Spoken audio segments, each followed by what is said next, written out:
Alright, day 9. So much fun. So much fun.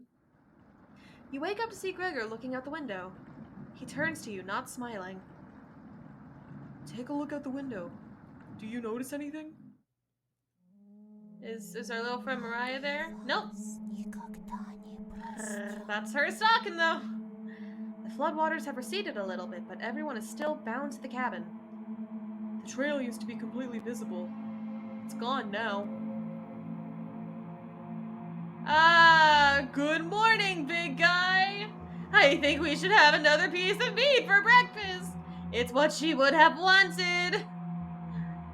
I think he's right. Please bring us more of that meat. You grab some meat from your secret hiding place. You cut it into squares, adding it to the boiling cauldron water. It will taste bland without any seasoning, but you need to serve it up right away. What's taking so long? Boil it faster! It looks almost done. Patience. It's finally finished. You serve the meat in bowls. Hey guys. Gregor drinks the broth first before swallowing the chunks whole, like a duck when eating bread. Anatoly creates ripples in the broth using the spoon. He isn't eating. I'm sorry about earlier, everyone. I don't know what overtook me. Anatoly begins to weep. You look over at Karen. She didn't notice her even. You didn't even notice her start to eat. There's just an empty bowl now. Ah, boy. Karen is staring right at you. Hi. How much more meat is left? You explain how most of it has gone bad. This is the last of it. God! How could you be so careless again? You remember Karen's knife. You need to think fast. What the hell are we supposed to do now? Wait around again? This storm isn't ending. You clear your throat. Anatoly? Yes? I think tomorrow you should look for Mariah. Or forage for plants outside. I think you should go tomorrow, little guy. Nobody else can identify edible plants like you.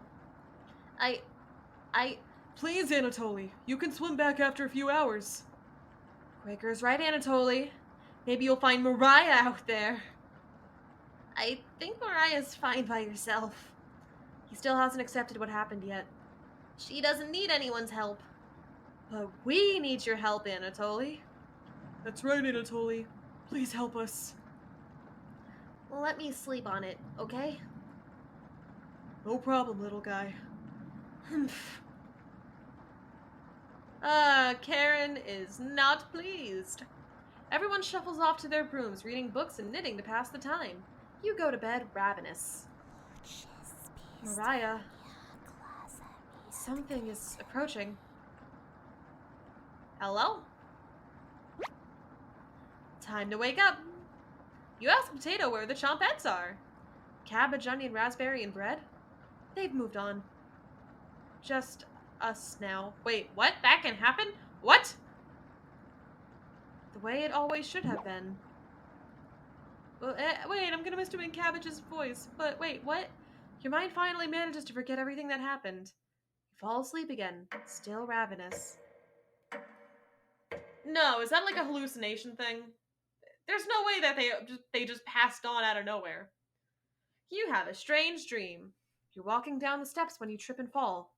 You snap every bone on the way down, landing in the basement as a writhing pile of flesh and bones. The whispers surround you, their laughter ringing in your ears. You wake in a cold sweat. Ah, boy, something smells terrible in the living room.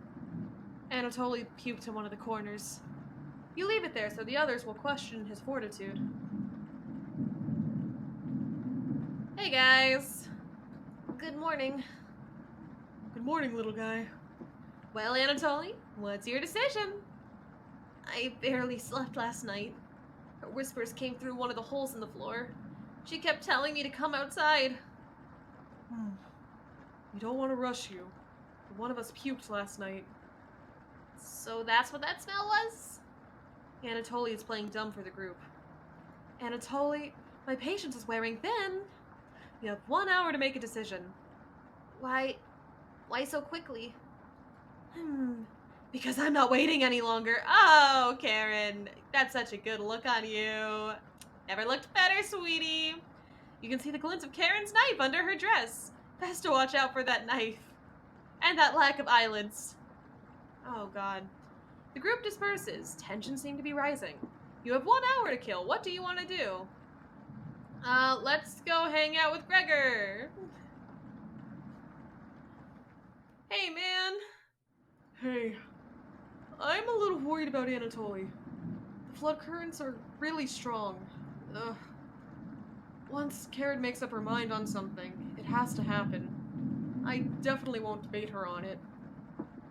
Have you seen that knife she carries around? I don't know where she got it, but she had it on her at all times. Do you think it's for self-defense, or... You interrupt, Gregor. Cooking? Yeah, I mean, she hasn't cooked anything here, but... Gregor continues to babble incoherently. You feign concern and nod politely. Whoops. He noticed you weren't actively listening to him. Yeah. Just stand up to her when the time comes, alright? Gregor smiles a little bit. You're sure he'll remember that. Okay, I'll try to make sure you don't die, big guy. I'm scared. I am scared for my life. I know you'll do the right thing. Thanks. You decide to call everyone together for a meeting. Okay. Hey, everybody, with your nice, normal faces. Very, very normal, very, very nice. Anatoly? You okay, little guy? Anatoly looks pale, like he's going to pass out. Anatoly, have you made a decision? Yes. I'll help you all out. I promise. Thank you, Anatoly. Big tears roll down Gregor's cheeks. I'll miss you, big guy. I'll miss you, little guy. Thank you, Anatoly. I know this wasn't easy, but it's for the best. Oh boy, Karen. Yes? Gregor looks at you expectantly. Did you want to say anything to Anatoly? You say nothing.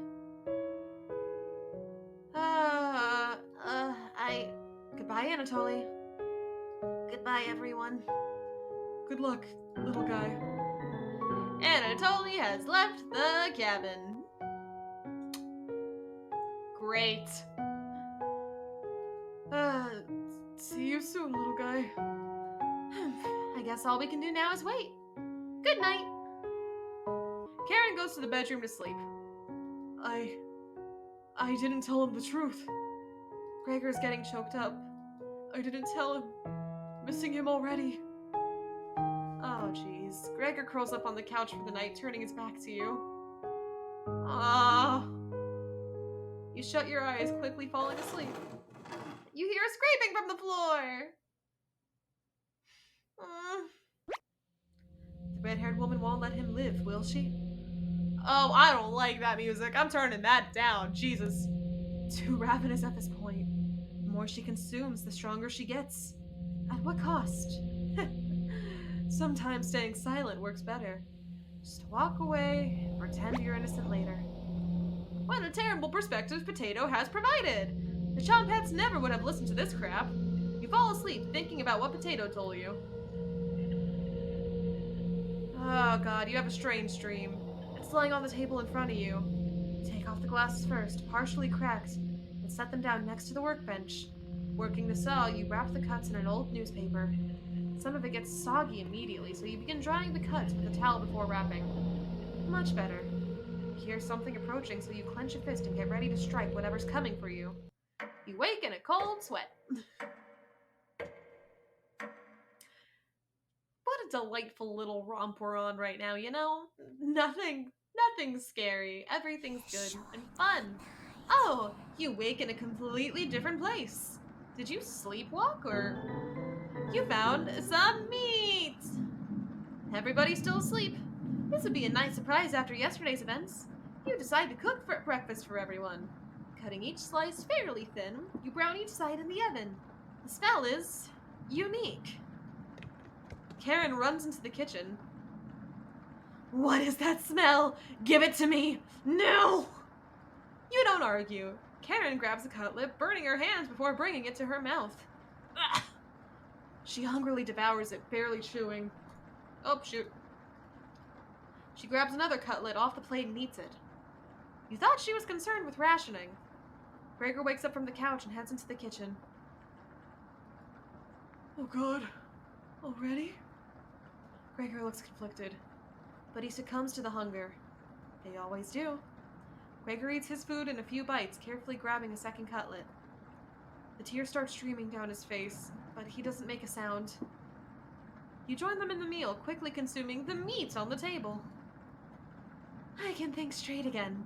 We'll be out of here in no time. No need to ration anything now. Karen is sounding more determined than before. I'm going to lie down on the couch. Try to keep this food down. Gregor crawls onto the couch, turning his back to you. Karen leans in to whisper. I'm glad Mariah and Anatoly are gone. They were stopping us from bonding properly. How did you get so good at it? You tell Karen. After one bite, it just made me feel whole again. Even with the nightmares, it's worth it. It took a few nights, but I fought back. And now it's all I can think about. I read the book on necropsy. The text is ancient, but the diagrams are beautifully drawn. Very descriptive. How many years did it take you to perfect the craft? You tell her. Yeah, right. I used to tell Mariah that you weren't funny, but that's not true. Sorry about that. You've grown on me. Karen pauses, deep in thought. You know Gregor can't swim, right? He'd be the next to leave, but he doesn't stand a chance outside. They always seem to come back, right? In one way or another. Why wait for him to come back? Karen hands you a vial of liquid. I think you know what needs to be done. This is a strong anesthetic. Don't ask me how I found it. I want you to slip this into Gregor's mug tonight. This is for the best. He won't feel any pain until he wakes up. All you have to do is stand back and let me work on him. This request is beyond extreme. Will you do this for me? No! Fine. Save that for a rainy day. I have everything set up by the couch. You don't have to watch. The restraint should be easy to apply myself. Gregor's strength is a farce. Gregor? Hi! No! Come on! Let me stop him! Stop her! Hey, Karen! What are you doing? Untie me! Oh, God! This'll be over soon, Gregor. Why can't I help him? Gregor has turned silent. Oh, you leave her alone. Going into the bedroom and crawling into the bed Anatoly slept in. I thought saying no I would be allowed to do something. You fall asleep almost instantly. I should have known my character is just evil. It's fine. Wake up, sleepyhead.